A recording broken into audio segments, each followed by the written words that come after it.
Bienvenue au tournoi de Nottingham de 1936. Un duel d'échecs hors du commun va prendre place. D'un côté, Emmanuel Lasquer, 60 ans, légende vivante et ancien champion du monde.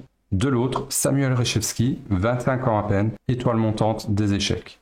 On a là un véritable choc des générations, un affrontement entre d'un côté l'expérience et de l'autre l'intuition. Qui remportera cette bataille? Emmanuel Lasquer a les blancs et il ouvre avec le coup un D4, D5, C4, pion prend C4, le gambit dame accepté, cavalier F3, cavalier F6, E3, E6, fou prend C4, les blancs récupèrent le pion investi en sortant leur fou de case blanche, C5, c'est le coup de rupture classique dans cette position pour attaquer le centre de pion blanc, cavalier C3 est joué, A6. A6, les noirs veulent jouer B5 et gagner un temps sur le fou C4 qui va devoir rebouger, puis enchaîner avec le coup fou B7 pour placer leur fou tout simplement sur la grande diagonale où il sera très bien mis.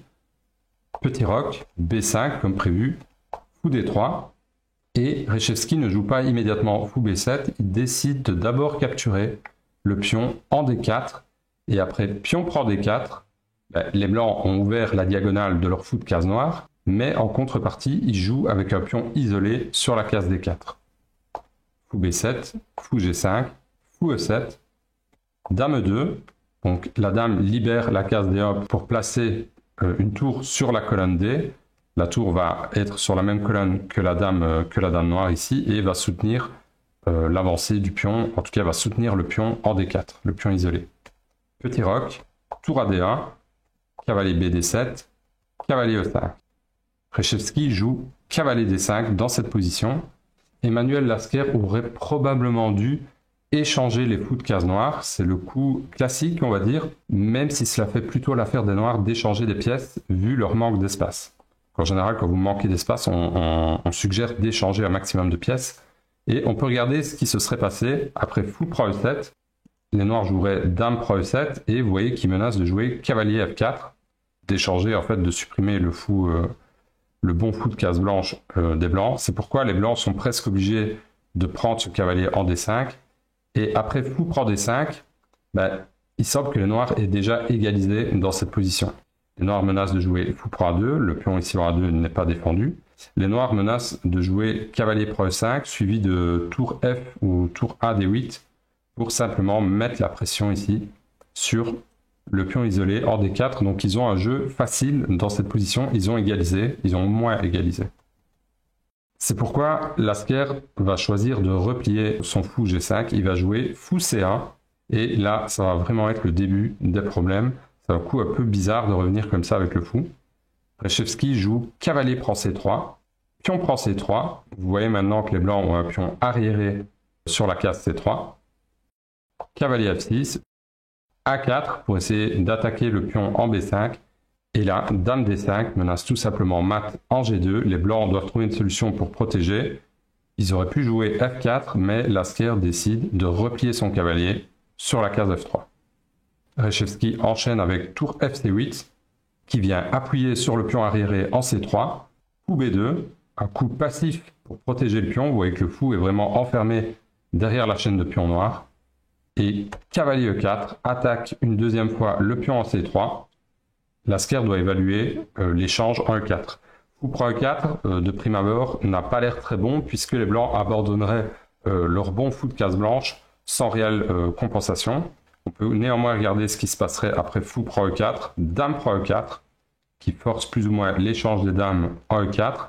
Alors oui, les blancs sont parvenus à se libérer de la pression désagréable qu'exerçait la batterie fou-dame, donc la menace de mat en G2 perpétuelle, en échangeant les dames, mais en fait ils ont toujours des problèmes. Ils ont toujours le pion arriéré ici en C3, ils ont toujours un mauvais fou en B2. Dans l'immédiat, les noirs menacent de jouer un coup comme fou C2 qui attaquerait la tour et le pion en A4. Donc il faut jouer pion prend B5, mais voilà, les noirs ont toujours une position très agréable. Ils ont la paire de fous, ils ont des colonnes ouvertes pour leur tour, donc pas de problème. C'est pourquoi Lasquer n'a pas échangé ce cavalier, il n'a pas joué fou prend E4. À la place, il a joué tour C1 pour protéger le pion en C3. Mais quelque chose ne va pas dans cette position. Je vous laisse mettre la vidéo sur pause si vous voulez essayer de trouver le coup de Samuel Reshevsky ici. Donc voici le coup qui avait sans doute échappé à l'ancien champion du monde. Ce coup, c'est cavalier G5, tout simplement. Les blancs ne peuvent évidemment pas capturer ce cavalier, sinon il y aurait dame prend G2, échec et mat. Et en fait, ce sont les noirs qui menacent de capturer, de jouer cavalier prend F3, échec. En particulier, si les blancs ne font rien, c'est ce qui va se passer dans la partie après pion prend B5, pion prend B5, coup prend B5. Donc les blancs là, ils pêchent vraiment par gourmandise, ils ont été servir d'un pion de l'autre côté de l'échiquier, alors que on voit très bien qu'il y a des problèmes ici du côté de l'aile roi des blancs. Cavalier prend F3, échec est joué.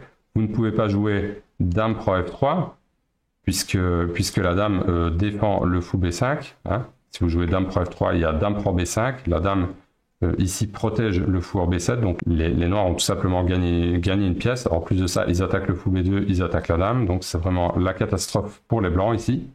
Donc pas le choix, il faut jouer pion prend F3. Le problème, c'est que vous avez des pions doublés sur la colonne F, et surtout vous avez un roi blanc ici qui est très exposé. Reshevsky joue dame G5, échec, et là, c'est l'impensable. Au 22e coup seulement, Emmanuel Lasker abandonna la partie. Pour ceux qui n'auraient pas vu la pointe tactique, je vous laisse mettre la vidéo sur pause quelques secondes pour rechercher la solution. Voilà, ici, roi H1 est évidemment forcé puisqu'on était en échec et le coup qu'il fallait voir, c'était dame H5, attaque une deuxième fois le pion F3. Les blancs n'ont qu'une seule façon de protéger ce pion, c'est de jouer roi G2, donc tout est forcé. Mais là, il y a dame G4, échec, puisque le pion F3 est cloué par l'action du fou sur la grotte diagonale. Le roi doit rebouger, et là on joue fou prend F3, échec, qui gagne la dame, et donc la partie. Donc voilà une partie expéditive du jeune prodige Samuel Reshevsky. J'espère qu'elle vous aura plu. Quant à moi, je vous dis à bientôt pour une prochaine vidéo.